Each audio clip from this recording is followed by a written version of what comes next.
இப்போ கூட நம்ம ஒரு மார்வல் மூவி வருதுன்னா நம்ம அதுக்காக எவ்வளோ வெயிட் பண்ணுவோங்கிறது நமக்கே தெரியும்.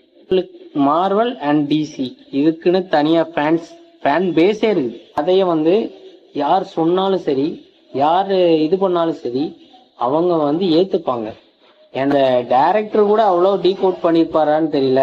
ஆனா நம்ம பசங்க வந்து அவ்வளவுக்குள்ள டீகோட் பண்றாங்க. ஏன்னா இப்போ மார்வலா இருக்கட்டும், டிசியா இருக்கட்டும், எண்ட் ஆஃப் கேம் அப்படிங்கிற ஒரு படம் வந்துச்சு. அதாவது அவெஞ்சர்ஸ் எண்ட் ஆஃப் கேம்னு ஒரு இது வந்துடும். அந்த படத்தை வந்து வர்றதுக்கு முன்னாடி டீசர்லயே நிறைய விஷயங்களை டீகோட் பண்ணாங்க. அதே மாதிரி இப்போ வரக்கூடிய மார்வல் படங்கள்லயும் நிறைய டீகோட் பண்றாங்க. அதே மாதிரி மார்வல் அப்படின்னு ஒரு டாபிக் எடுத்தாலே அதுக்குன்னே நிறைய மக்கள் வந்து அதை எதிர்பார்த்து காத்துட்டு இருக்காங்க.